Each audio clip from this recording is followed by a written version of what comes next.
In the beginning, there was no beginning. No light pierced the void. No word had been spoken. No breath disturbed the infinite stillness. There was only the endless mingling of two primordial waters, Apsu, the sweet underground rivers, and Tiamat, the bitter salt seas. In their eternal embrace, they were neither mother nor father, neither living nor dead. They simply were, the first consciousness floating in absolute silence. But even in paradise, children grow restless. If you've ever wondered what came before the first word of creation, stay with us. Subscribe to journey deeper into the mysteries that shaped our reality. The awakening waters.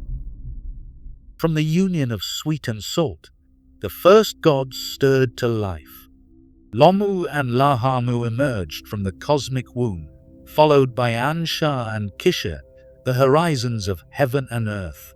These elder gods carried within them the restless energy of youth. They moved, they spoke, they disturbed the primordial peace. The ancient waters had known only silence for eons uncounted. Now their children filled the void with noise, with movement, with the chaos of existence itself. Apsu, the sweet father water, felt his eternal rest shattered by their presence. In the depths of his being, a terrible decision began to form. The first murder. "I will destroy them," Apsu declared to his consort Tiamat. "I will bring back the silence." But Tiamat, the salt mother, recoiled. "How can you speak of destroying what we have created? They are part of us." Yet Apsu's mind was set. He would return the universe to its pristine quietude, even if it meant the annihilation of his own children. But the gods learned of his intention. Ea, the wisest among them, approached his father with sacred incantations flowing from his lips. The spells bound Apsu in mystical sleep, and in that vulnerable moment, Ea struck. The first murder in creation was not born of hatred, but of necessity. As Apsu's life force drained away, he built his dwelling upon his father's corpse. From this foundation of patricide, the next generation would emerge. The birth of the storm god. In the house built upon his grandfather's remains, Ea's son was born, Marduk, the storm god whose very existence defied nature. 4 eyes saw in all directions simultaneously. 4 ears heard every whisper across the cosmos. When he opened his mouth, hurricanes poured forth. When he closed it, the winds died to nothing. The elder gods looked upon this prodigy with wonder and terror. Here was a being whose power exceeded their own, whose very breath could reshape reality. They whispered among themselves that surely this child was destined for something greater than they could imagine. They were right. Tiamat's vengeance. The murder of Apsu had awakened something primordial in Tiamat. The nurturing mother goddess began to change, her salt waters turning bitter with rage. The other gods came to her, whispering poison in her ears. "See how Ea has slain your beloved. See how the young gods mock the old ways. You must act." Tiamat's transformation was horrific to behold.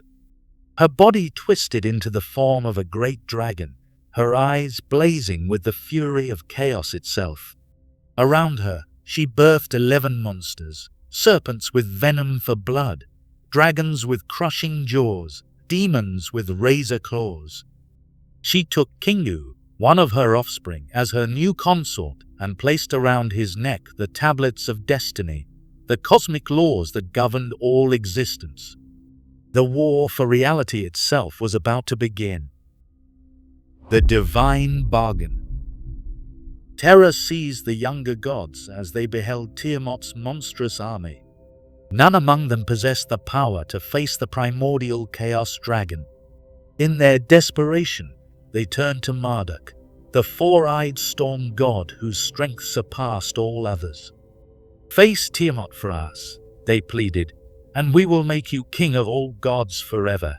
It was a bargain that would reshape the cosmos. Marduk accepted, but his price was absolute authority over heaven and earth. The age of divine democracy ended in that moment, replaced by the eternal rule of the storm god. With their blessing secured, Marduk prepared for the battle that would determine the fate of existence itself. The battle that shaped reality. The confrontation between order and chaos shook the foundations of being. Marduk came armed with the four winds, a great net, and a bow that could pierce the heart of creation. Tiamat rose to meet him, her maw opened wide enough to swallow universes. The battle was not merely physical, it was metaphysical. When Marduk cast his net, he ensnared not just Tiamat's body, but the very concept of primordial chaos. When he released the winds into her throat, he filled her with the breath of ordered existence. And when his arrow pierced her heart, he struck at the core of unformed reality itself. Tiamat's death scream echoed across the void as her massive form collapsed. But Marduk was not finished. From her corpse, he carved the universe. Her skull became the dome of heaven, her body the foundation of earth. Her blood became the rivers, her bones the mountains. Everything that exists, including the ground beneath our feet, was once part of the primordial chaos goddess. The tablets of destiny now hang around Marduk's neck, the cosmic laws were written in his favor. He stands triumphant over the corpse of creation's first mother, the architect of reality built from divine murder. But as you sit here, breathing air that was once Tiamat's breath, walking on ground that was once her flesh, consider this. If we are all made from the body of the chaos dragon, what portion of her primordial wildness still stirs within us? What ancient waters still flow in our veins? The question hangs in the darkness between heartbeats, waiting for an answer that may never come.